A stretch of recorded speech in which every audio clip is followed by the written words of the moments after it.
Municipal Water Utility Commission. Please call the meeting to order and call the roll.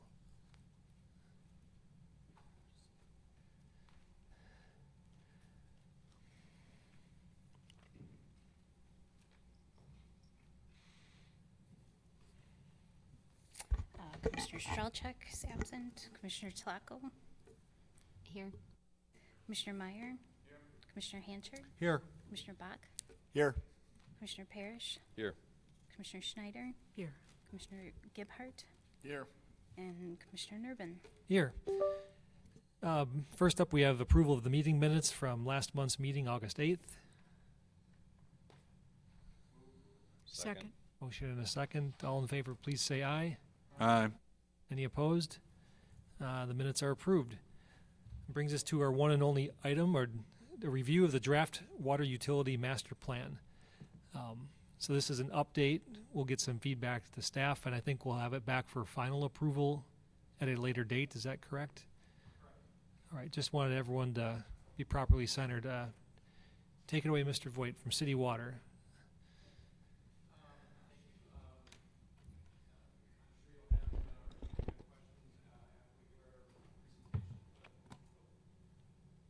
There you go. So thank you for your time. I'm sure you may have questions after the presentation, but we've got a brief presentation just providing you with an overview of the draft master plan that we've created. Before I get started, I just wanted to introduce you to Eric Fulsis. He's an engineer with City Water, and Miranda Durbin, she's also an engineer with City Water.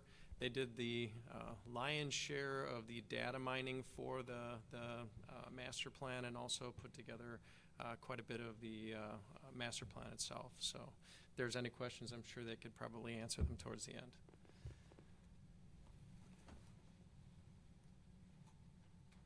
Okay, so the goal of the 2023 master plan is to provide the commission with a history of the utility, how we got started, where we came from.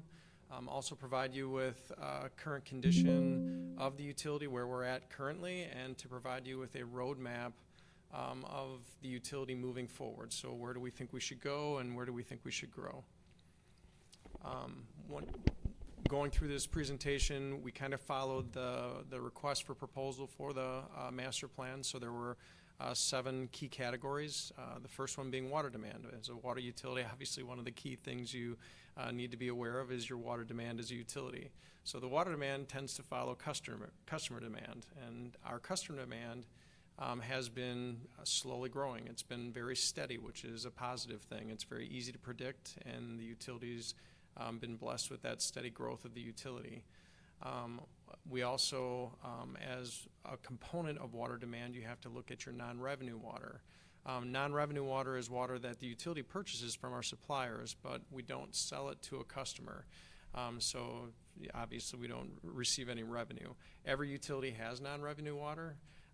Every utility also tries to manage that non-revenue water and minimize and maintain that as small as possible. The next category is customer assessment. We looked at all the different customer classes that we have at the utility.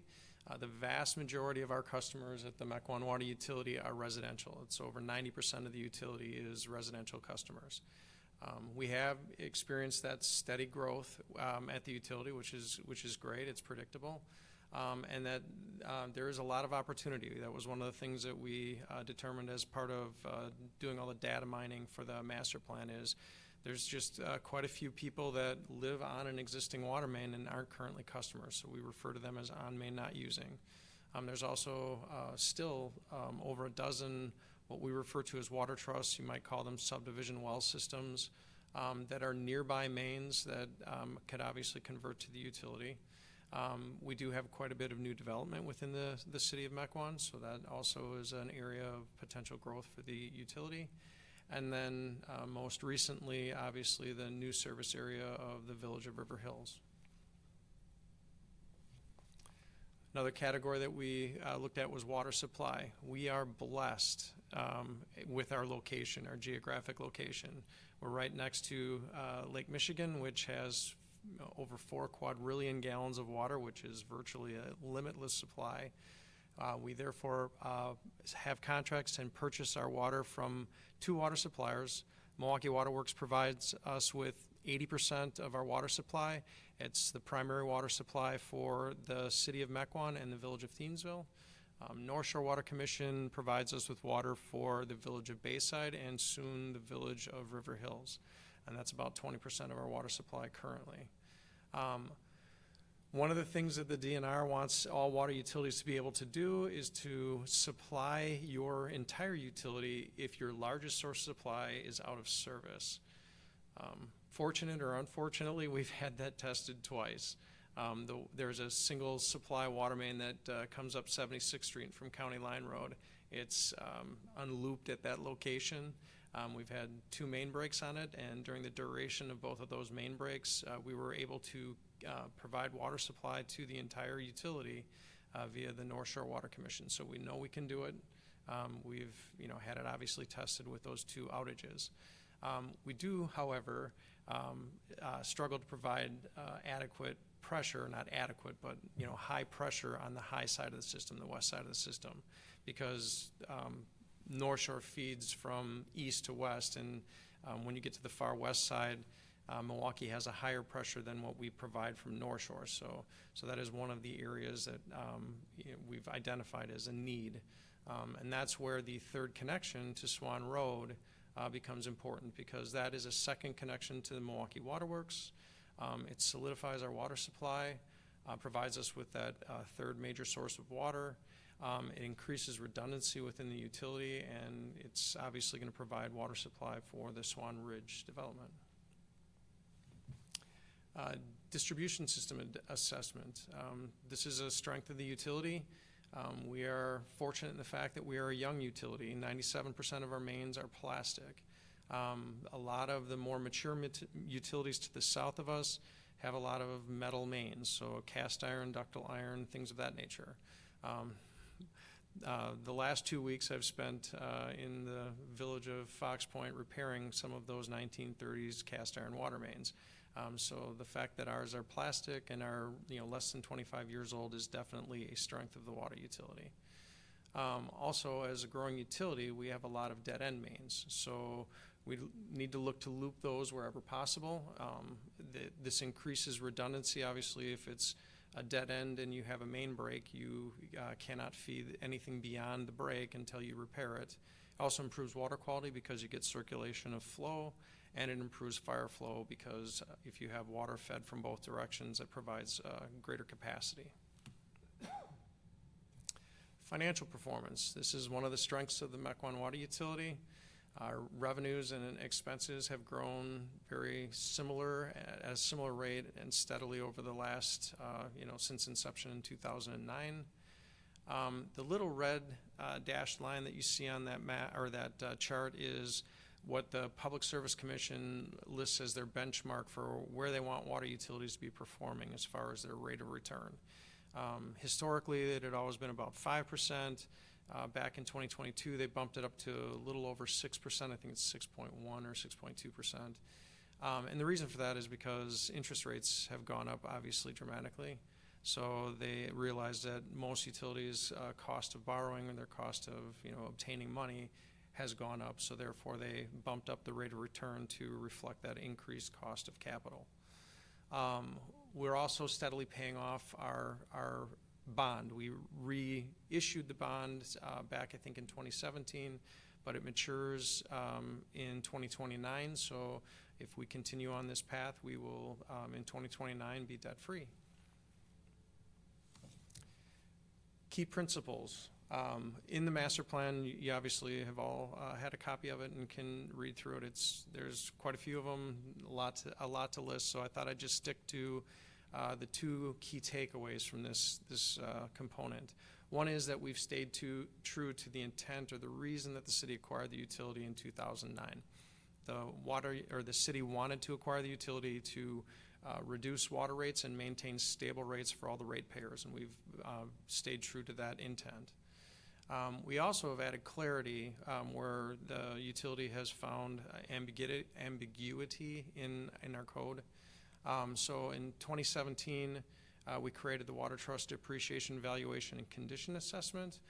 We had identified that water trusts had kind of a cloudy or a vague understanding of how to convert over to the public water utilities. So we created this, depreciation, valuation, condition assessment to help them along that path. And then furthermore, in 2022, we created the water connection policy, which helps all of our customers understand how to connect to the water utility. It provides a roadmap for everyone to understand how to connect. So this is our second master plan. The first master plan that we came out with was in 2017. So one of the things that you like to do with the master plan is use it as your roadmap and help guide the utility on where you want to go. So what have we accomplished since the original master plan in 2017? Well, of the things identified, we had identified that we needed a critical system loop into Thiensville, one of the three main crossings into Thiensville and across the Milwaukee River. And 2 years ago we closed, or 4 years ago I think now, 4 years ago, we closed that critical system loop, and we now have a water main in Bunt Rock down into the village of Thiensville. Another thing that was identified was a second connection with the Milwaukee Waterworks. And the Swan Ridge development now, we have a second connection in the works to Milwaukee Waterworks. It should occur sometime in 2024. So we've worked towards that goal. We revised our revenue credit and updated that over the past 5 years. And we've also implemented a meter change program, which was identified as a need. And we have changed over 20% of our water meters within the utility. And then finally, infrastructure replacement. There were several metal mains within the system that were systems that we had acquired water trusts over time. One of them that we recently replaced was the Range Line Court subdivision. There's an old ductile iron water main. We were going to do the road, and we chose to replace the water main with plastic at that time. And the final task or item that was on the proposal was implementation plan. This is the roadmap for the next 5 years of the draft 2023 master plan. Each category has achievable goals that are identified. We can look back annually and determine our progress towards those stated goals, and this allows both staff and commission members to utilize this document for reference. Any questions?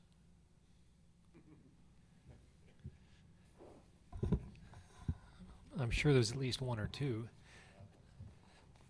Thanks for that update. I found the revised master plan very informative, and it gave a lot of info that have been persistent questions over time, but I'm sure there's still more questions, so we'll open up the floor to any water commissioners who have them.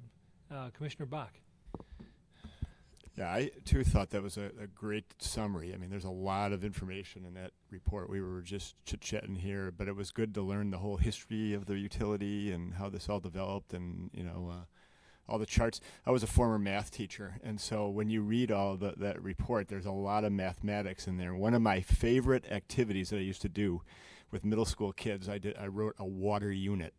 Because, and it was mostly on conservation. So it was taking how many gallons are used, when you brush your teeth, for example. Do you turn the water off when you brush your teeth, or do you keep it running? Flushing the toilet. What businesses use the most water? How many gallons of water are used to fight a fire? And we wrote all kinds of problems on that and did a whole unit, basically, and the kids were amazed. So I guess I have just two quick questions. One was on kind of the conservation of water. Is there any education that the water utility does on how to conserve water? Because we take it for granted here next to a Great Lake, but there's so many people in this country and in the world that would go crazy for a Great Lake, and so is there any education piece on conserving water? And the second question was for the people that are on the main and not connected.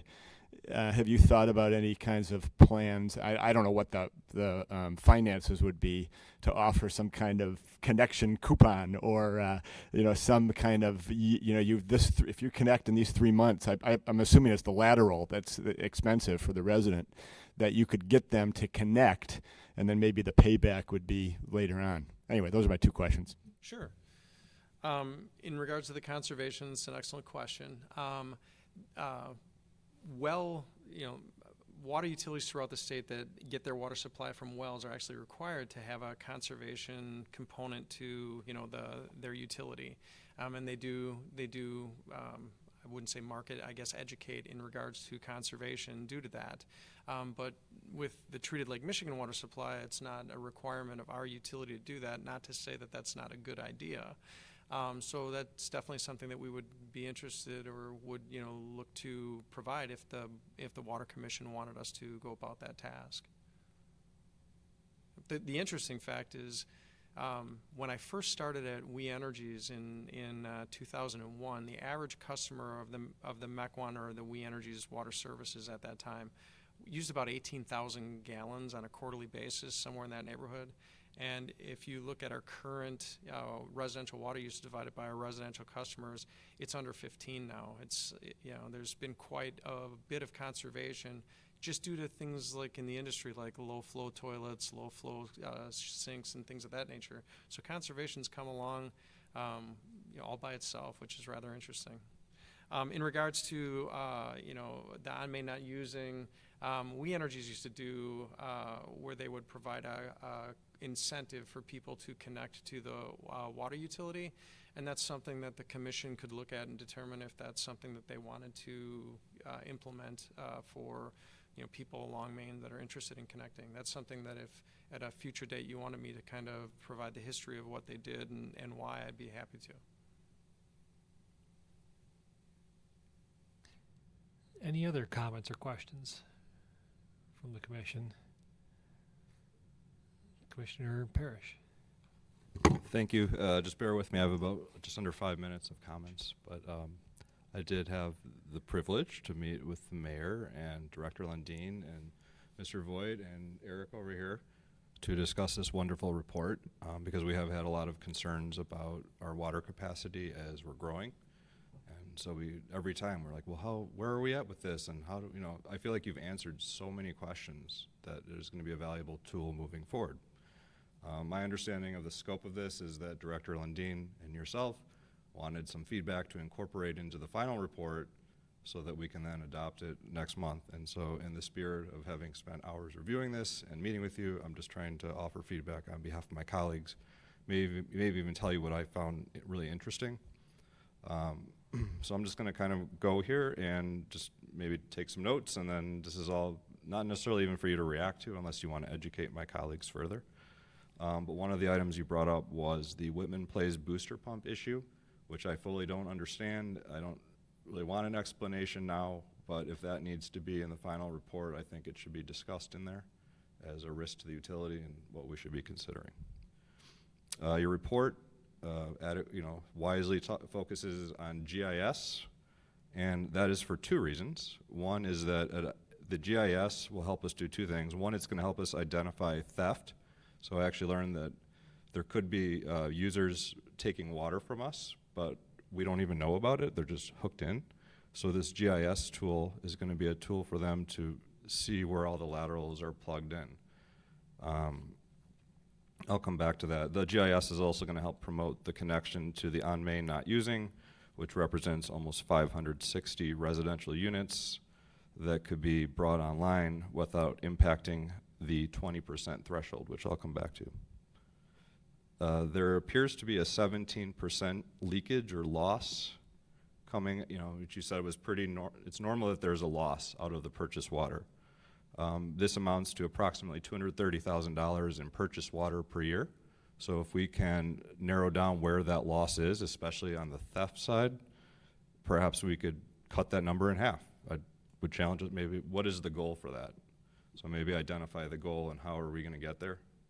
Did you want to feel free to butt in here? So. Yeah, the goal for non-revenue water, it's always the goal to get into single digits as a percentage. So if right now we're around that 18-20%. So cutting it in half is about the goal. As you get into lower and lower single digits, the cost return on that, you're spending more money to track it down than you would be spending purchasing the water. But you're right, cutting it in half, and then instead of $230,000, somewhere around that $100,000 would be the idea. Can't get my mic. Oh, it did. And all I was going to say is the expectation should never be that it's zero. There is natural loss of water that should be expected in the system for things that aren't metered. So just to be clear, the goal would never be to get it to zero. Great. And believe it or not, GIS is maybe the starting point to that process, I learned. So that would be, how can we get going on that? Your implementation chart on page 50 is amazing. I just wanted to recommend that you add an estimated cost per period for each item so that we could, even if it's just like a range, so for each item, whether it's quarterly or annually, just so we have an idea of what we're talking about, multi-millions or pennies. And then consider, not asking, I'm just saying consider adding a priority level so that we can maybe not focus on less prioritize things. Okay, so the biggest part I think that led to us doing this study has to do with this 20% threshold. And our policy right now is, I would call it almost a policy of like consent by silence. So short term, basically we're not allowed to grow. Jim, can you just explain it for my colleagues quick so I don't? Sure. In our contract with Milwaukee Waterworks, they had a formula that they did not want more than 20% of the customers to be new customers or customers that the property had not been developed before the inception of the water utility, which was 1998. So if you look at, like all the development in the central growth area, well, that would be considered new or would fall into that 20% threshold, where existing customers, like if you pick up like Huntington Park, or you pick up Park Place or Beechwood Farms, or those were subdivisions that were obviously the homes had all been developed before 1998. That would fall into the the 80%, the pre-existing. So they didn't want the new customer growth to be more than 20%. So the discussion or the debate internally within the water utility is two things. One is Carrie Lewis, who used to be the superintendent of the Milwaukee Waterworks, she used to ask about every other year where were we at in regards to that percentage. So we would always come up with the percentage number to provide her with, so she knew where we were at. No one has asked since Carrie left the utility, so I'm not sure whether or not there's any interest or focus on that issue anymore. The second part of it is, twofold. One is it's been a quarter of a century since the original contract. So since we originally signed the contract with Milwaukee Waterworks as We Energies, it was 1998, and we're now in 2023, 25 years later. And per PSC, they really can't shut the water off. So those are all questions. I understand your point, Brian, and I appreciate it that we should address it. Should we sit down and talk with Milwaukee and basically bring up the fact that it's been 25 years? Should we, where should we go with this? Sure. My personal feeling is we should try to get that out of the agreement going forward the next time we go to amend it. As at the time it was imposed, it was pretty clearly intended to limit the growth of the suburbs with respect to the city of Milwaukee. It is kind of a protectionist thing. I'll bet it would get struck down today. It also carries with it no penalty if we go over it. And Milwaukee Waterworks has a ton more water now than they did in the late 1990s because industry has fled the city. The city's actually shrunk comparative to then. They want to sell this water to people because they've got this huge capacity to produce it, and there's not as many people consuming it. So Thank you. So I guess just to finish my thought, and I guess the request, just because that was your request for Yep. request. So just so my colleagues know, the quota is 20%, but we're currently, depending on how you slice it or dice it, we're at 23 to 30%. So we're way over. So long term, short term, I think it's fine. We have cheap, abundant water. There's no issue. There's no fines. No one cares. No one's saying anything. They keep allowing us to hook in new development. So I get it. But I feel like our role as the policymakers is how do we keep this spigot on forever, you know, or minimize the cost to the taxpayer over time. So I guess my request would be, and I believe I requested this at the last meeting, no offense, city attorney, but would be for the city attorney to actually review the contract by the time we adopt this and write a recommendation, not as part of this document, because I believe this is a pretty public document, but so that the council can adequately weigh the risks of continuing to go above this 20%. I guess I was pleased to just hear the mayor say, well, maybe we should look at that, because I think that would be a major policy change over what we've done historically. And then my final request is that, as you know, we're looking at doing the southwest side industrial park at the southwest side of Mequon. It's very early stages. The city has made no commitment whatsoever to do this project, but we're gathering data inputs. Well, this is 200 to 400 acres we're talking about bringing online, millions of square feet of potential industrial space. So I guess I would like to know what would that do to that percentage? Is that going to put us at 50%? You know, that, you know, once fully built up? Because that could affect our desire to proceed with that project on the southwest side. Because our number one priority is to keep this spigot on for our current customers, I think. So those are all my requests. Thank you for the time and for listening. Well, thank you very much. Yep.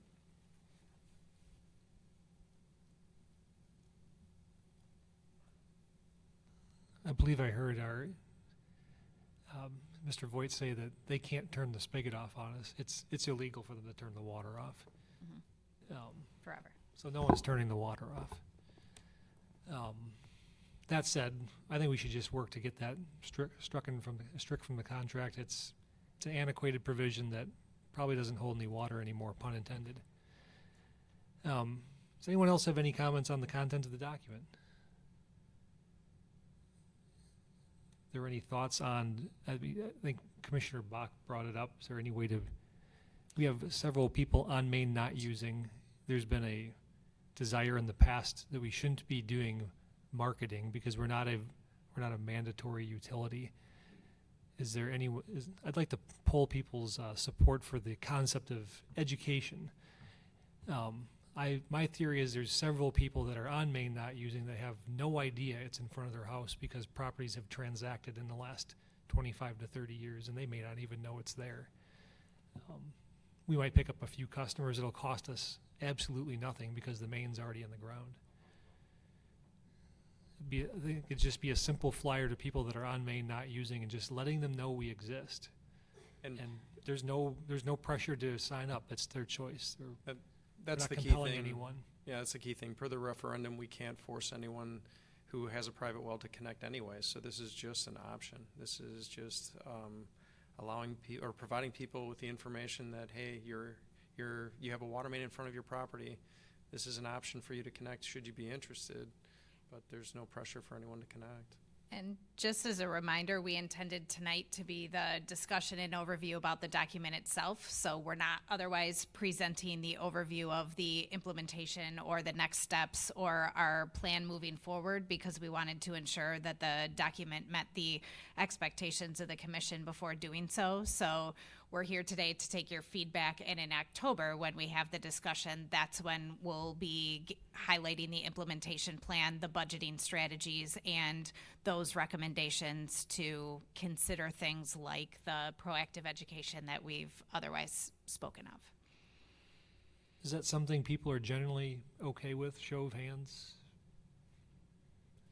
Yeah, we're not strong arming anyone, but I think people just don't know we exist sometimes. Despite our best efforts. Sorry, Jim. Sorry, Commissioner Hancher. I live in Huntington Park, and so Swan Ridge Farms is going to be hooked up to the water. We're not hooked up to the water. We have a community well. Yep. So I don't know if it makes sense because they're going to have water. If financially for Huntington Park to consider something like that. Jim's been in discussions with Huntington Park. We mandated that the development otherwise stub out the utility to provide the opportunity for Huntington Park, and it's our understanding that they're going through their own capital analysis to otherwise determine whether it makes sense for them Well, to that's connect. what I'm saying. But even if they decide not to now, again, the Swan Bridge Farm development will otherwise stub water main into the connection of the roads that are made, so they could do so at any point in the future. And I don't know what the cost would be to change over from a community well to the water. And that's what that spreadsheet that we put together in 2017 allows all of the private water trusts to easily do. Huntington Park just has the privilege that they essentially have little to no main that they would otherwise have to extend for that connection. Not all private trusts are in that same situation. There are others that may need to make longer connections in order to make it work. Yeah. But we've gone as far as having that spreadsheet available for the private water trusts to be able to do exactly that evaluation. Yeah, especially if they do develop west of Huntington Park onto the southwest corner. So it would be kind of like an island on itself with and I'm not saying one is better than the other, but I would just want to make sure that everybody has the correct information and maybe make choices. Mhm. Any other feedback from the commission? There's still time to get feedback in even after this meeting. So if you think of anything, this will be back next month, correct?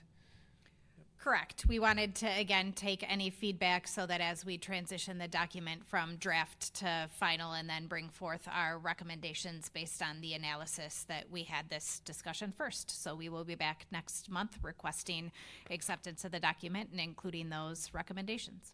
Perfect, thank you. Noting that, is there a motion to adjourn? We've got one more meeting to get to. Second. Motion is second. All those in favor, please say aye. Aye.